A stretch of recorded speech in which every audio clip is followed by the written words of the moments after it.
Welcome back to Morning Break. The Reno Chamber Orchestra has been performing for almost 50 years, and they've got several performances through the end of the year that you could all be a part of. So here to tell us all about it, we have the Executive Director, Amy Heald, and the Music Director, Katey.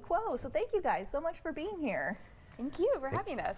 This is really exciting for us because we always love when we get to have live music. So you guys want to stick around because we will have a violinist here in studio to perform for us. But this is really just a sampling of all the amazing things that you guys do for the last 48 years. Amy, tell us about how the Chamber Orchestra has grown and improved and changed and stuff. So the Chamber Orchestra, we have about 30 members regularly. So we're a little bit smaller than like the Reno Phil, which is what a lot of people are more known about. We perform at the University of Nevada, Reno in Nightingale Concert Hall.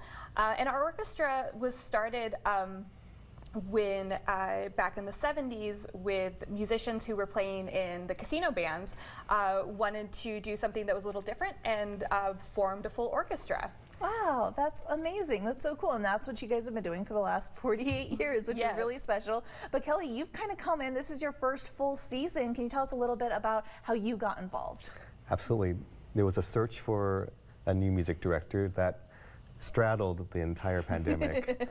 I think I was scheduled to come here 2 or 3 times before I actually made it here to conduct a concert. In fact, we had just had one rehearsal, and then the next day, the state of Nevada shut down, and I had to fly home. Wow. So it was quite an endurance test to get through this, but I'm very, very happy to be in Reno to play and collaborate with these wonderful musicians that we have here and have a great season coming up in my first year. Yeah, that's so exciting, and it really is kicking off now. I mean, this weekend you've got an amazing concert. Can you tell us about the Spice of Life?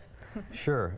It's part of sort of an overall thought process for me where the season's theme is the real us, because I really firmly believe that art is like the engine for cultural change.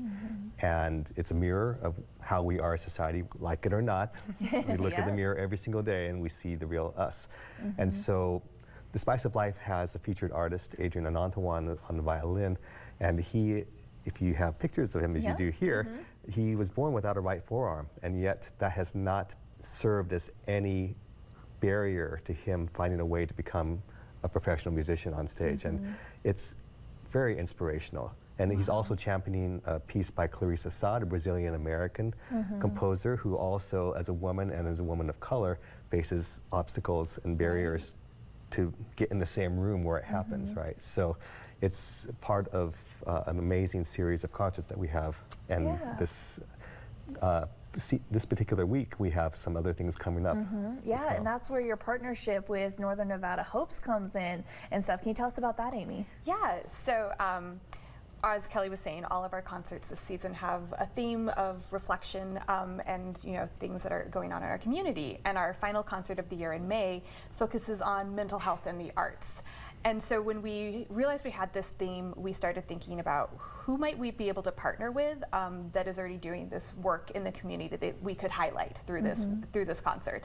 That led us to Northern Nevada Hopes and some really fantastic conversations and the idea that we could do a whole year-long partnership and really focusing on different aspects of the work that they're doing. And so we will be starting this tomorrow, a series of 4 concerts at Hope Springs, which is their bridge housing facility, which helps people who have been experiencing homelessness.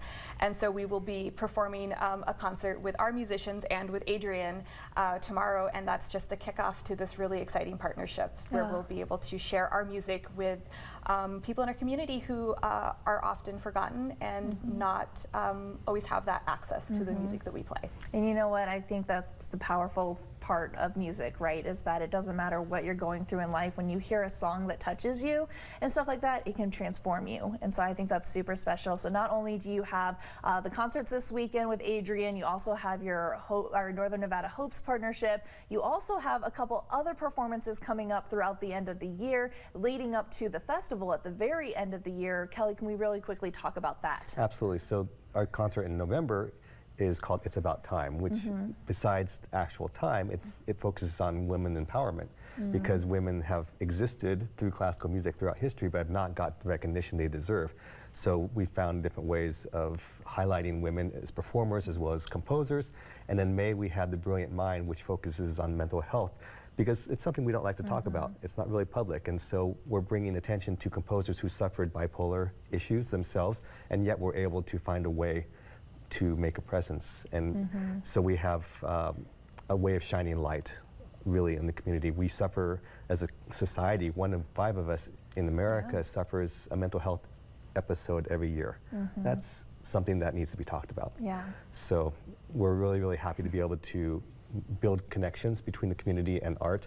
And this concert, which I failed to mention on this weekend, also celebrates the life of Elizabeth Lenz, who is a very important woman in this community, whose contributions through her children and grandchildren and have been deserve celebration. And so we're going to find a way of bringing attention to that as well. Oh my goodness, what you guys are doing is just absolutely incredible, and I'm so excited that we actually get to share a little bit of what they do with you guys. So coming up after the break, you want to stick around because we have Ruth Lenz here. She is playing the violin for us. You do not want to miss it. She was practicing earlier today, and man, it was absolutely gorgeous. We'll be right back.